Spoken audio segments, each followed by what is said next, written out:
السلام علیکم ورحمۃ اللہ وبرکاتہ۔ الحمدللہ وکفا والصلاة والسلام علی عبادہ الذین اصطفى، اما بعد، اللہم صل علی محمد وعلی آل محمد۔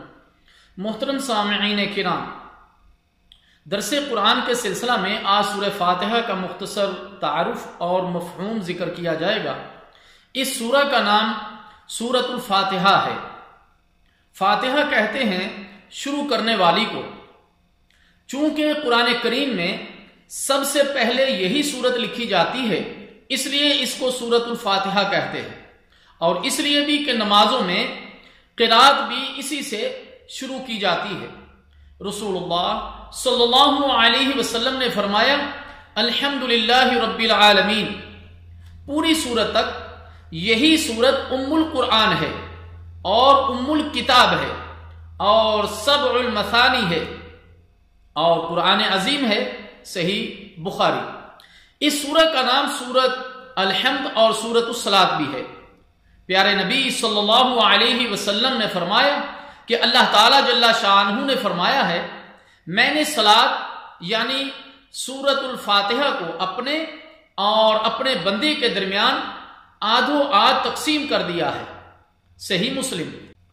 اس حدیث سے معلوم ہوا کہ سورہ فاتحہ کا نام صلاۃ بھی ہے، اس لیے کہ اس سورہ کا نماز میں پڑھنا شرط ہے۔ اس سورہ کا نام الشفاء اور رقیہ بھی ہے۔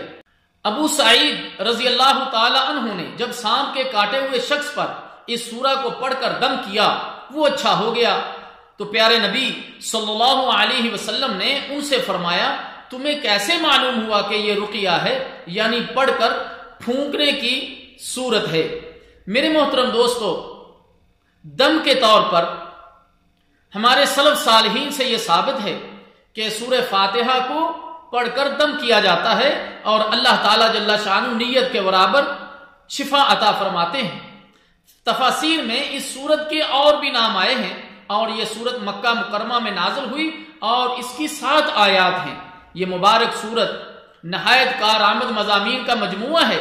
اس کی 7 آیتوں میں اللہ تعالیٰ جل شانہ کی حمد، اس کی بزرگی، اس کی ثنا و صفت اور اس کے پاکیزہ ناموں اور اس کی بلند و بالا صفتوں کا بیان ہے۔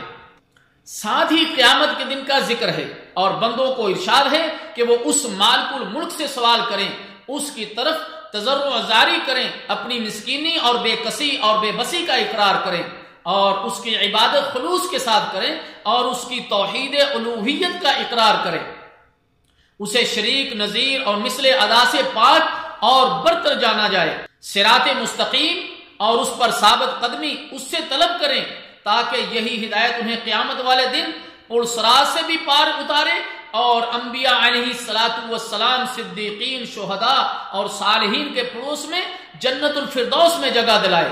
ساتھ ہی سورہ میں نیک اعمال کی ترغیب ہے تاکہ قیامت کے دن نیکوں کا ساتھ ملے اور باطل راہوں پر چلنے سے ڈر پیدا ہو، تاکہ قیامت کے دن بھی یہ باطل پرست یہود و نصارہ کی جماعت ان مومنین سے دور رہے۔